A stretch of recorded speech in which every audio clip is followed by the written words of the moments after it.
Madame, mademoiselle, monsieur, bonsoir. Je suis très heureux de vous retrouver à notre émission La pensée et les hommes de ce soir et je vous remercie pour votre fidélité. On compte Sigmund Freud parmi les grands savants penseurs juifs du XXe siècle. Mais qu'est-ce que c'est au fond que Freud juif? Quel est son judaïsme? Quelle est sa façon de concevoir le monde juif, la judaïté? Eh bien, c'est à cette question que nous allons tenter de répondre à notre émission de ce soir après notre générique.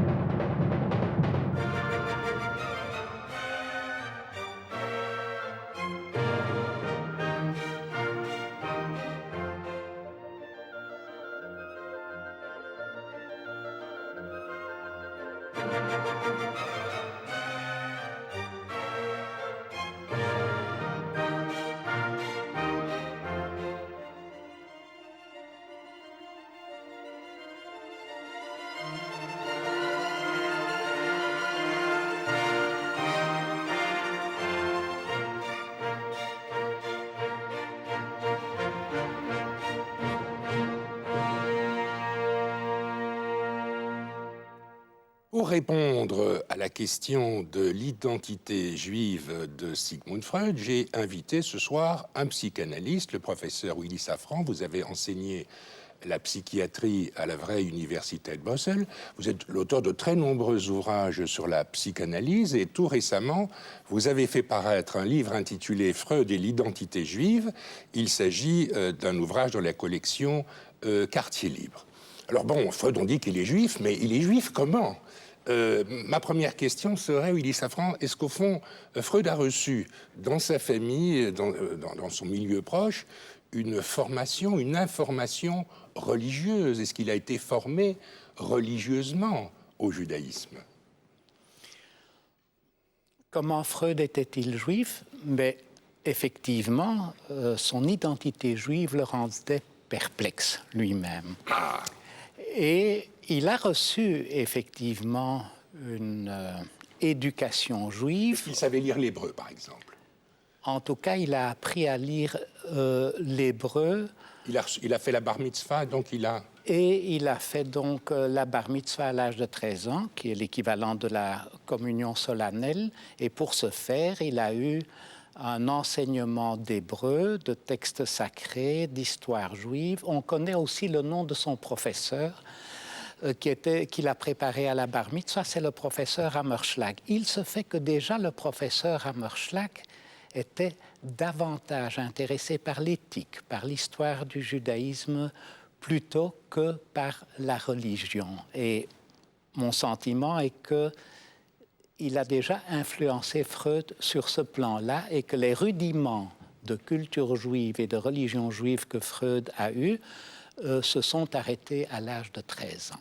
Est-ce que ça en fait un croyant? Est-ce que Freud, ayant reçu cette information religieuse, croyait, adhérait pleinement à la religion juive? En aucune façon. En aucune façon. Il n'a jamais ressenti, il le dit lui-même, il l'écrit lui-même, il n'a jamais ressenti le besoin de croire en Dieu. Il ne croyait ni à la religion juive, ni à la religion en général. Il se considérait comme parfaitement athée et il le dit à de multiples reprises. Maintenant, ce qu'on fait dans son époque, dans sa ville à Vienne, on renvoie de lui... l'antisémitisme renvoie de lui l'image d'un juif. Et donc, il se sent évidemment très proche de la communauté juive, puisque d'autres antisémites le montrent comme juif. En réalité, il avait une approche quasi phénoménologique de sa propre identité juive, très intuitive, et ne sachant pas, au fond, définir son propre vécu de juif. Il le dit à de multiples reprises, puisque, d'une part, il ne parvient pas à se définir comme juif en fonction de la religion, il ne parvient pas à se définir juif en fonction des connaissances du judaïsme, et il se demande ce qui subsiste en lui de juif. Il y a une partie de la réponse, il y a un chapitre d'ailleurs de votre livre qui est consacré à cela. Il fait partie d'un groupement juif qui s'appelle le Bnei Brit, au mouvement de Vienne, la loge du Bnei Brit à Vienne, et il y fait, vous nous en donnez d'ailleurs la liste, il y fait un certain nombre de conférences, notamment de conférences sur le sens du judaïsme. Tout à fait. Tout à fait. Et comme vous y aviez fait allusion, il se sentait d'autant plus juif qu'il était rejeté par la bonne société viennoise. Même par ses confrères médecins. Et par ses confrères médecins. Qui exprimaient un certain antisémitisme à son égard. Tout à fait. Et par l'université. Qui était à l'époque raciste, xénophobe et antisémite. Et il dit lui-même que s'il est retourné vers la communauté juive, s'il se sentait de plus en plus juif au fur et à mesure que l'âge avançait, c'était en fonction du rejet par la société viennoise et ce qu'il appelait la culture allemande au sens large.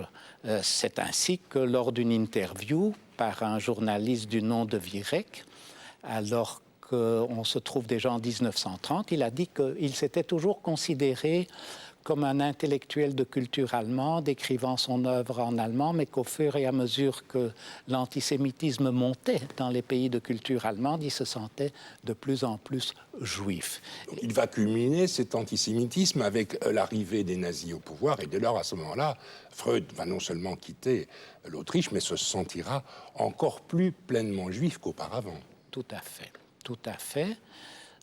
Mais il avait déjà entrepris avant son départ de Vienne une série d'œuvres dans le cadre de la psychanalyse appliquée concernant la religion en général et la religion juive en particulier. Et Moïse aussi, la personnalité de Moïse, la personne de Moïse. Tout à fait, et centré effectivement sur la personne de Moïse, à laquelle il s'identifiait d'une part comme si Moïse était un double mythique qui le représentait, mais à qui il voulait se substituer, de même qu'il voulait substituer la psychanalyse comme idéologie athée aux idéologies d'inspiration religieuse.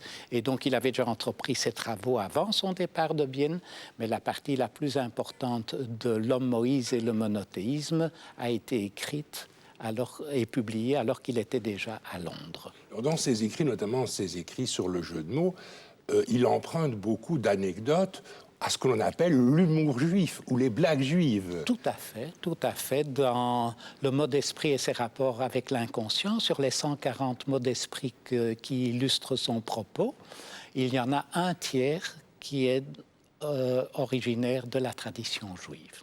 De la tradition et de la tradition de l'humour juif. De la tradition de l'humour juif. Je dirais que ce qui a le plus influencé la pensée de Freud en tant que juif, c'est probablement l'humour qui était véhiculé par sa famille et le mode de raisonnement au travers de l'humour qui était véhiculé par sa famille, bien plus que les connaissances du judaïsme qui, chez lui, étaient effectivement relativement faibles. Alors, ma dernière question, parce que vous évoquez les deux expressions dans votre ouvrage, vous dites Freud, juif culturel, mais Freud aussi, juif psychologique.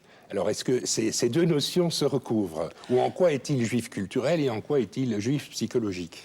Je dirais que, selon certains auteurs actuels, on pourrait le classer parmi les juifs psychologiques, en ce sens qu'il est un juif athée tout à fait détaché de la religion et ayant difficile à se situer par rapport au judaïsme, mais qui, à cause de l'attitude de la société dans laquelle il se trouve, se sent sur le plan psychologique de plus en plus juif et retourne de plus en plus vers sa communauté. C'est un phénomène que nous connaissons actuellement dans pas mal de sociétés, étant donné les troubles avec lesquels nous sommes confrontés.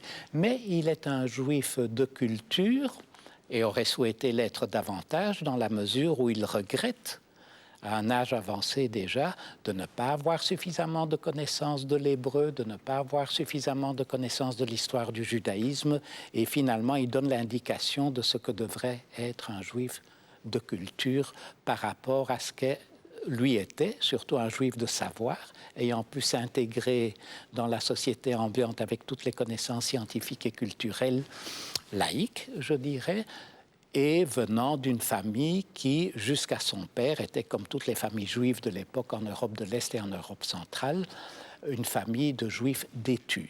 Eh bien, je vous remercie infiniment, Willy Safran, pour les quelques minutes que nous avons passées ensemble. Je rappelle que vous avez écrit un livre dont je recommande la lecture à quiconque, Freud et l'identité juive, ouvrage paru aux éditions Jean-Marc Dubray dans la collection Quartier Libre. Madame, mademoiselle, monsieur, merci beaucoup. À bientôt et bonne nuit.